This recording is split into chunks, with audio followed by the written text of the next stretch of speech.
Tapi, beritahu mereka untuk tidak putus asa, karena jika umatku yang berseru dalam namaku, mau merendahkan hati mereka, dan berdoa serta berbalik dari jalan-jalannya yang jahat, maka aku akan mendengarkan dari sorga, dan memulihkan tanah dan tubuh mereka, sebagaimana sorga itu benar-benar ada, demikian juga alam maut itu nyata adanya.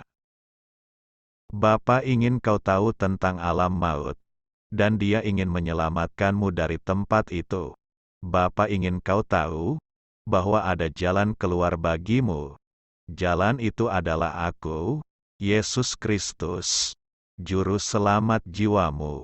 Ingat, hanya mereka yang namanya tertulis di kitab Al-Hayat Anak Domba, yang akan diselamatkan. Kami sampai di kegiatan pertama di perut alam maut, di sebelah kanan di mana kami telah masuk, dan ada di atas sebuah bukit kecil, di suatu sudut yang gelap di alam maut. Aku ingat kata-kata Tuhan, ketika Ia berkata, Kadang-kadang, aku seolah-olah telah meninggalkanmu, tapi aku tidak akan meninggalkanmu. Ingat, bahwa aku punya kuasa di langit dan di bumi. Kadang-kadang roh-roh jahat, dan jiwa-jiwa yang terhilang, tidak melihat atau mengetahui adanya kita di sini. Jangan takut, yang kau saksikan itu nyata, perkara-perkara itu sekarang juga sedang terjadi, dan akan berlanjut sampai maut dan alam maut dilempar ke dalam lautan api. Saudara, pastikan bahwa namamu tercatat di kitab Al-Hayat Anak Domba. Di depan kami, aku bisa mendengar suara dan tangisan dari jiwa yang sedang disiksa. Kami naiki bukit kecil itu, dan memeriksanya. Cahaya memenuhi daerah itu, sehingga aku bisa melihat jelas. Jeritan-jeritan yang tak pernah terpikir olehku, bisa terjadi memenuhi udara. Itu adalah jeritan-jeritan seorang laki-laki, kata Yesus. Dengarkan aku, apa yang akan kau lihat dan dengar, adalah benar. Perhatikan, engkau para pelayan-pelayan Injil, ini adalah firman-firman yang setia dan benar. Bangunlah, hai penginjil-penginjil, pengkhotbah-pengkhotbah, pengajar-pengajar firman-Ku, semuanya yang sudah dipanggil, untuk mengabarkan Injil-Ku. Kalau kau sudah berdosa, bertobatlah, atau kau juga akan binasa. Kami berjalan masuk sampai 15 kaki ke dalam kegiatan itu. Kulihat makhluk-makhluk kecil berpakaian gelap, berbaris mengelilingi benda seperti peti.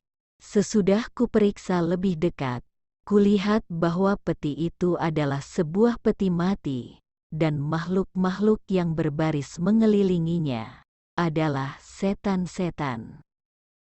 Itu benar-benar sebuah peti mati, dan ada 12 setan-setan yang berbaris mengelilinginya. Ketika mereka berbaris, mereka menyanyi-nyanyi dan tertawa-tawa. Tiap-tiap setan membawa tombak yang tajam di tangannya, dan menusuk ke dalam peti mati, lewat lobang-lobang kecil yang berderet di luar peti. Ada suasana ketakutan yang hebat di situ, dan aku gemetar karena pemandangan di hadapanku. Yesus tahu perasaanku, karena katanya, Anakku, banyak jiwa yang tersiksa di sini, dan banyak macam penyiksaan untuk jiwa-jiwa itu. Hukuman yang lebih berat dijatuhkan pada mereka yang pernah mengabarkan Injil dan kembali berbuat dosa, atau kepada mereka yang tidak mau menuruti panggilan Bapa dalam hidup mereka. ku dengar tangisan yang begitu menyedihkan, sehingga hatiku penuh keputusasaan. Tidak ada harapan, tidak ada harapan, katanya. Tangisan putus asa itu berasal dari peti mati, suatu ratapan penyesalan yang tak pernah berakhir. Oh, betapa mengerikan, kataku, kata Yesus. Marilah kita mendekat. Lalu Yesus berjalan menuju ke peti mati itu, dan melihat ke dalamnya. Di situ ada jiwa seorang laki-laki. Ketika ku perhatikan, setan-setan itu mendorong tombak-tombaknya ke dalam jiwa laki-laki di dalam peti mati itu. Tak akan kulupakan penderitaan jiwa ini. Aku berseru kepada Yesus, keluarkan dia, Tuhan, keluarkan dia. Penyiksaan jiwa ini merupakan pemandangan yang sangat mengerikan. Kalau saja dia bisa bebas. Aku menarik tangan Yesus dan mohon kepadanya supaya laki-laki itu dikeluarkan dari peti mati. Yesus berkata, Anakku, damai, tenanglah. ketika Yesus berbicara, laki-laki itu melihat kami, katanya, Tuhan, Tuhan, keluarkan aku, kasihanilah.